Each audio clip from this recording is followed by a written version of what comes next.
They told me to keep my mouth shut. Said I was making things up. But I was down there.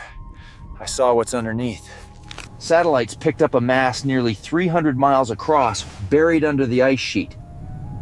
Beneath this ice, there are forests, lakes sealed for millions of years, and something science still can't explain. 58 nations signed a treaty to lock down a continent they claim has nothing on it. Doesn't that strike you as odd? In 2048, this vault cracks open.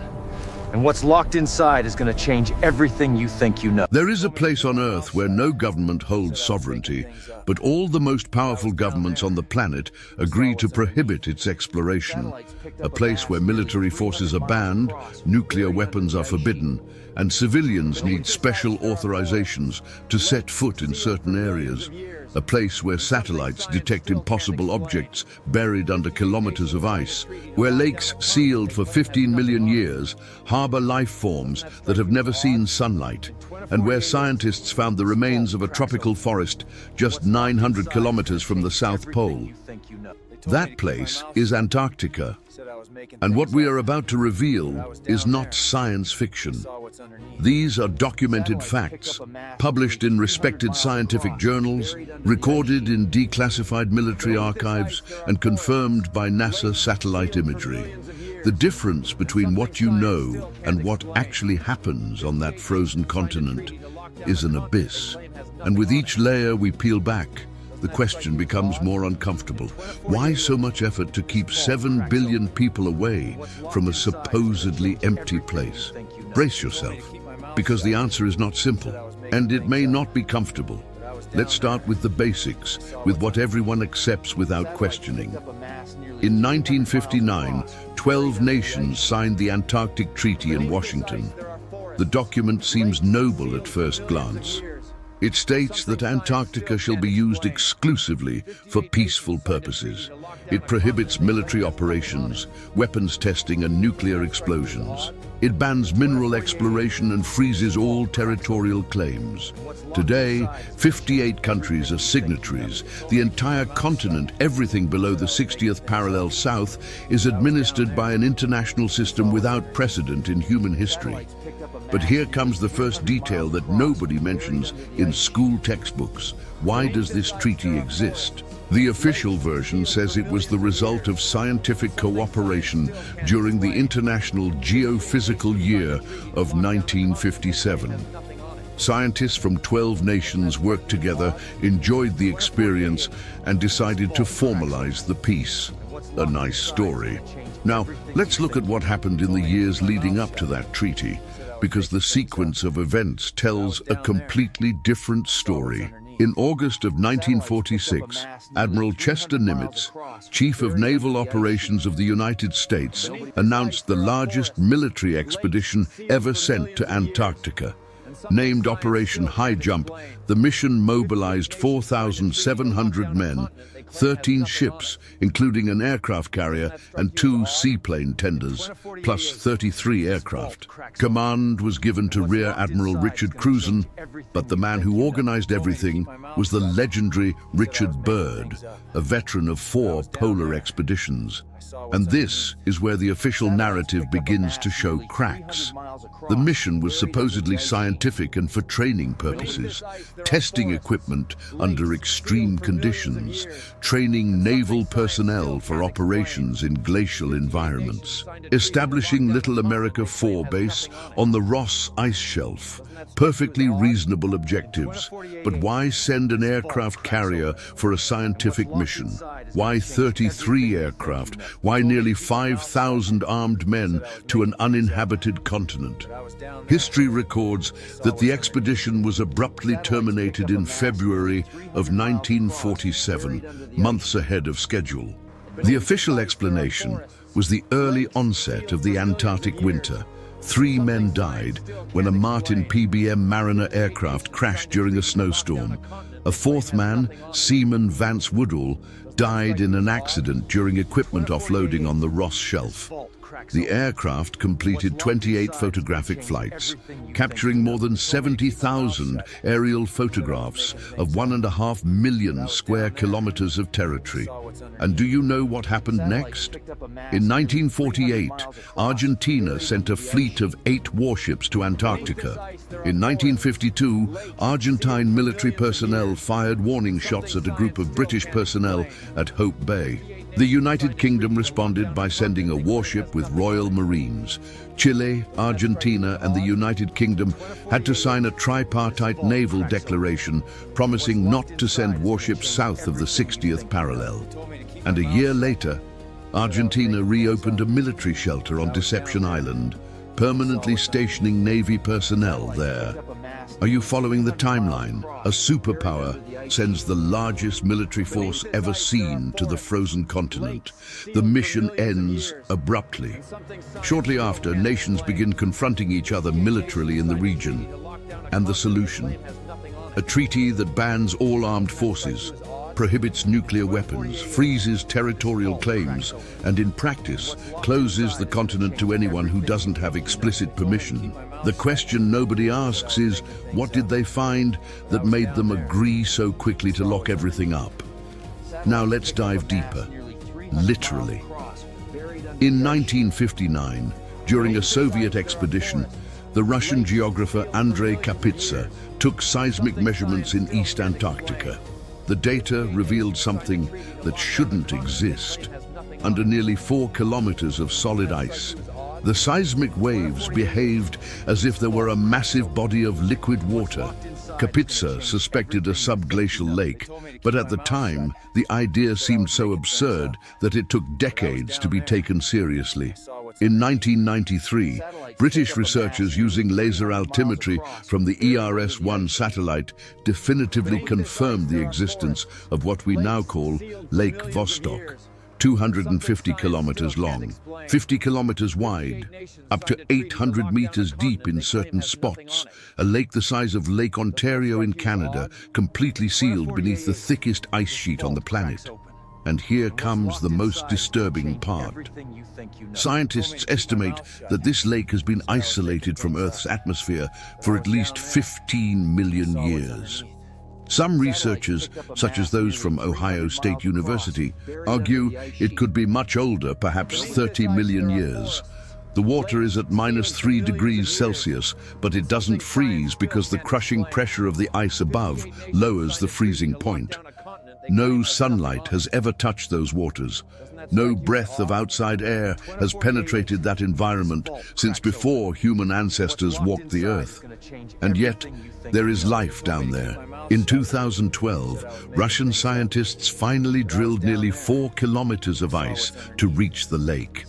In 2013, preliminary analyses revealed bacterial DNA sequences, including at least one type that didn't match any bacterium known to science. More than 3,000 unique genetic sequences were identified in ice samples associated with the lake.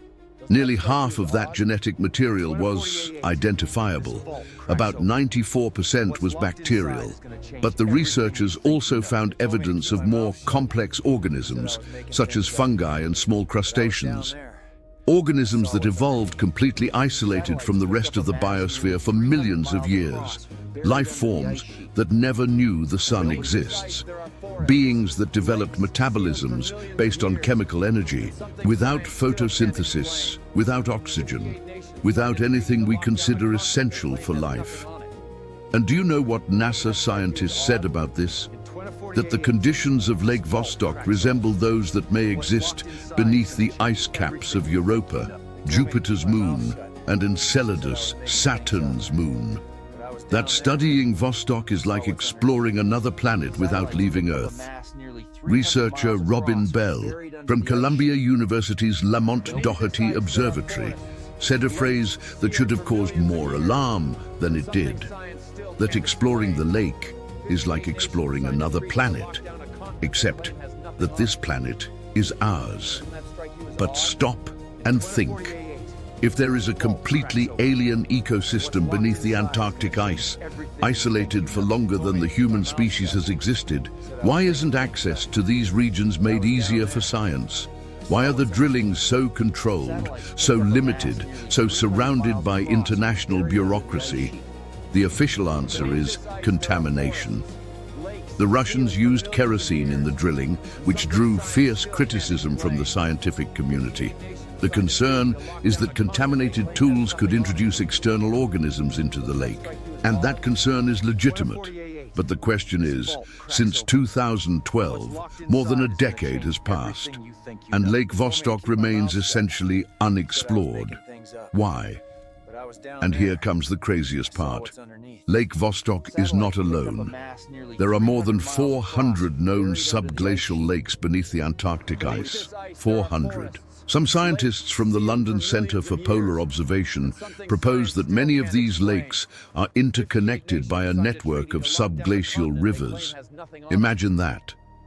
Beneath the coldest and apparently most lifeless continent on Earth, there exists an entire water system with lakes, rivers, and possibly ecosystems that have never been catalogued. A parallel world, liquid, alive, completely hidden beneath kilometers of ice. But the Antarctic ice doesn't hide only water and microorganisms. It hides evidence that should rewrite the books of natural history. In 2017, an international team of researchers drilled into the bottom of the Amundsen Sea, near the Pine Island and Thwaites glaciers in West Antarctica.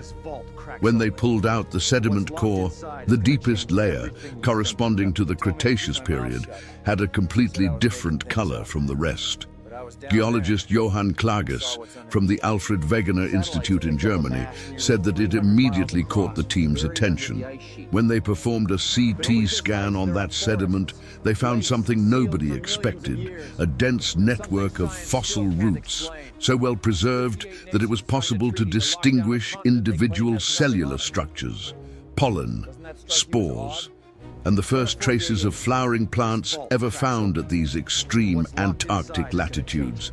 90 million years ago, 900 kilometers from the South Pole, where today there is only ice and darkness for 4 months of the year, there was a swampy tropical forest, conifers, ferns, flowering shrubs.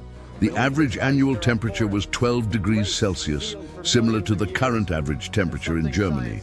In summer, it reached 19 degrees. The water in the rivers and swamps reached 20 degrees. Paleoecologist Ulrich Salzmann from Northumbria University compared that ancestral forest with the forests found today on the South Island of New Zealand. A lush, green landscape full of life, in the most unlikely place on the planet. And for these conditions to exist, climate models indicate that the concentration of carbon dioxide in the atmosphere would have needed to be between 1,120 and 1,680 parts per million, much more than was previously believed. This is the first piece of data that doesn't fit the simple narrative. Antarctica was not always a frozen desert. It was a living, warm continent, covered in forests. And what transformed it into what it is today remains, according to the scientists themselves, a mystery. Climate modeler Gerrit Lohmann from the Alfred Wegener Institute admitted that his simulations could not answer how the cooling happened. Now multiply that discovery by what happens in other parts of the continent.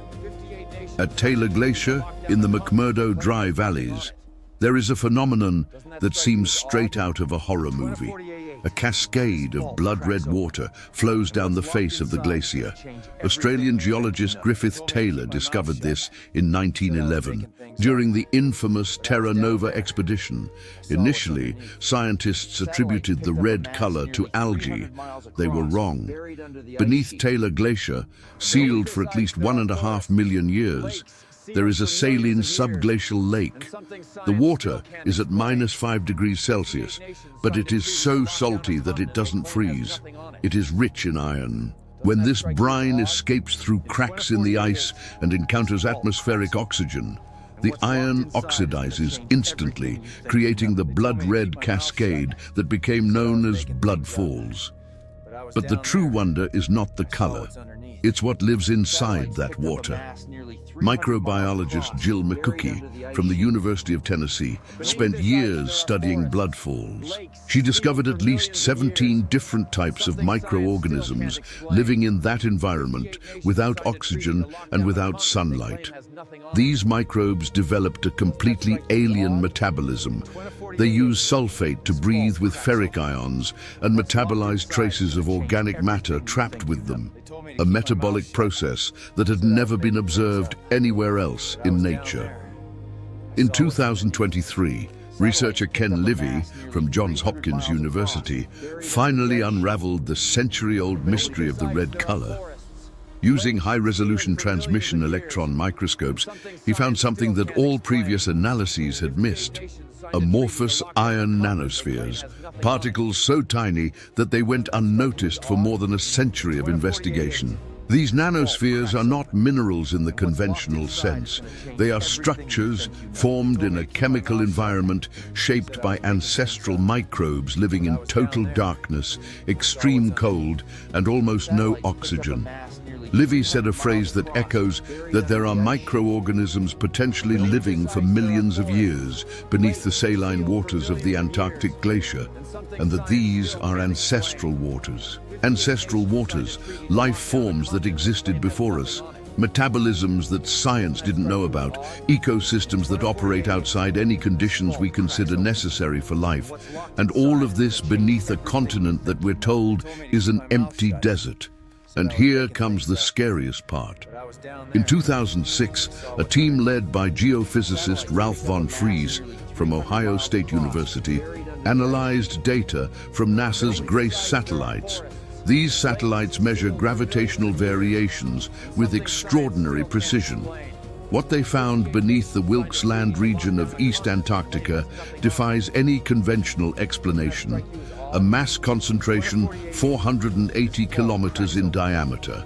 To put that in context, that is nearly 3 times the size of the Chicxulub crater in Mexico, the one formed by the asteroid that wiped out the dinosaurs. A massive, dense object, buried more than 1.5 kilometers beneath the ice, at the center of a circular structure visible in radar imagery. Von Friese and his team proposed that this is a colossal impact crater, possibly caused by an asteroid that struck Earth about 250 million years ago. If this hypothesis is correct, this impact may have caused the Permian-Triassic extinction, the largest mass extinction event in the planet's history. 96% of all marine species eliminated, 70% of terrestrial vertebrate organisms extinct. But there are other explanations. Some geologists suggest it could be a mantle plume. Others propose an ancient volcanic structure. And some go further. In communities that study geological anomalies, the Wilkes Land anomaly has become one of the most discussed mysteries. A dense metallic plug, 320 kilometers wide, buried beneath the ice of a continent where nobody can go without permission. And do you know what is particularly curious? Every time a surveillance satellite passes over Wilkes Land, its orbit undergoes a slight alteration. The anomalous mass beneath the ice literally pulls the satellite toward it. This variation is minuscule by human standards, but for a satellite traveling at thousands of kilometers per hour, it is significant enough to create what some analysts call a surveillance blind spot. The Earth itself is distorting the capacity for observation over that specific point. Now put all the pieces together. An entire continent is locked down by an unprecedented international treaty. 58 nations agreed to prohibit any military activity, any mineral exploration, any territorial claim.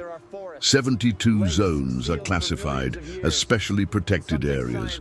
Where entering without permission is literally a crime. The list of these areas is not static, it is updated regularly. In 2025, the Antarctic regulations were amended again, adding and removing sites from the list of restricted zones. Areas that were previously accessible are now closed. And the opposite also happens. Who decides which areas to open and which to close? A committee formed by representatives of 14 nations: Australia, New Zealand, the United States, the United Kingdom, Chile, France, Argentina, Poland, Russia, Norway, Japan, India, Italy, and South Korea. The same nations that possess research bases on the continent. The same nations that competed aggressively for territory before the treaty. The official justification for the restrictions is environmental protection, preserving fragile ecosystems, protecting wildlife, keeping scientific areas free from human interference. And part of that is genuine.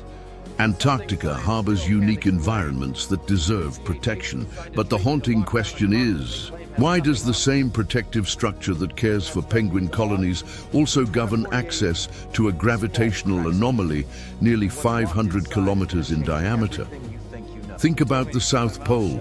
The Amundsen Scott Station, operated by the United States, sits exactly at the geographic South Pole, and around it there is a specially managed area that includes restricted zones on the ground and in the air. The Clean Air Sector, monitored by the National Oceanic and Atmospheric Administration, prohibits aircraft within a 2-kilometer radius of the snow surface. Vehicles need authorization to approach certain buildings. Access to the roof of the Clean Air Observatory is restricted. Structures, objects, and instruments that could interfere with measurements are rigorously controlled. The explanation: atmospheric monitoring. The instruments measure atmospheric components with such precision that any human contamination would compromise decades of data. And that makes scientific sense. But when you place this restriction in the broader context of everything happening beneath the ice of that continent, the scientific rationale begins to look like a superficial layer over something far more complex. And here comes the craziest part of all. The Antarctic Treaty has a clause that should send chills down anyone who thinks about the future. The Madrid Protocol, signed in 1991, prohibited mining and oil exploration in Antarctica for 50 years. That prohibition expires in 2048. And nations are already positioning themselves. China announced plans for a 4th Antarctic research base, with a 5th already in planning. Japan, Germany, and Italy each have 5 bases. The United Kingdom and the United States have 6 each. International analysts have openly questioned China's motives, suggesting that the strategic positioning of bases has less to do with science and more to do with what will happen when the mining ban expires. Beneath the Antarctic ice, there are known deposits of coal, discovered during Operation High Jump in 1947. Geological estimates suggest the presence of iron ore, copper, gold, uranium, and other strategic minerals. And remember, we are talking about a continent larger than Europe, of which we have mapped only a fraction. The ice hides not only the geology, but any resource it contains. And now think about the timeline again. A superpower sends an armada to the frozen continent in 1946. The mission ends abruptly. Within 13 years, an international treaty without parallel in history locks down the entire continent. Military prohibition, nuclear prohibition, exploration prohibition, freezing of territorial claims, access controlled by permissions that go through governments. And while the world focuses on penguins and melting glaciers, scientists keep finding impossible things beneath the ice. Alien ecosystems that have survived for millions of years without sun and without oxygen. Fossilized tropical forests where there should be only frozen rock. Gravitational anomalies suggesting objects the size of entire states buried kilometers deep. More than 400 subglacial lakes potentially interconnected by rivers that have never seen the light of day. And all of this protected by 72 zones where entering is a crime. monitored by satellites, administered by a committee of 14 nations, prohibited from exploration until 2048, and with lines of countries strategically positioning bases for the day the doors open. What are they hiding? Perhaps nothing. Perhaps the simplest explanation is the true one. Environmental protection, scientific cooperation, conflict prevention, preservation of a pristine environment for future generations. But then why does a waterfall bleed red beneath a glacier that seals a million-year-old ecosystem? Why does a gravitational anomaly, half a millennium of kilometers wide, exist beneath the ice, distorting satellite orbits? Why did tropical forests grow where today there is only darkness and cold? Why do more than 400 hidden lakes remain unexplored? And why, despite all the technology of the 21st century, do we know more about the surface of Mars than about what lies beneath the Antarctic ice? Antarctica is not an empty white desert. It is a vault, the largest vault on the planet, locked by international treaties, guarded by rival nations that agree on only one thing, that nobody should open it. And the most unsettling part of this entire story is not what they've already found. It's what they haven't told us yet. Because with every drilling, every radar sweep, every satellite analysis, the data shows that the continent beneath the ice is infinitely more complex, more ancient and stranger than any scientific model predicted. The Antarctic ice is not merely preserving the past, it is hiding something we are not yet ready to understand, or worse, something that has already been understood by those who control that continent and who decided that the rest of us don't need to know just yet. In 2048, the Madrid Protocol expires. And when that happens, industrial drilling machines will replace scientific drill bits. The nations that have already positioned their bases will claim their territories. The ice will begin to reveal its secrets, not for science, but for commercial exploitation. And then we will discover what is really inside the vault. The question is whether we will like what we find. Because everything Antarctica has revealed so far, every ancestral microorganism, every impossible forest, every gravitational anomaly, every sealed lake, was found by accident, through cracks in the ice, through drillings that were never supposed to go that deep, through satellites that were looking somewhere else. Imagine what is waiting to be found on purpose. The largest unexplored continent on Earth is not unexplored for lack of technology. It is unexplored by decision. And that decision was made more than 60 years ago by people who saw something that made them agree, for the first and perhaps only time in history, that some doors must remain closed, at least for now.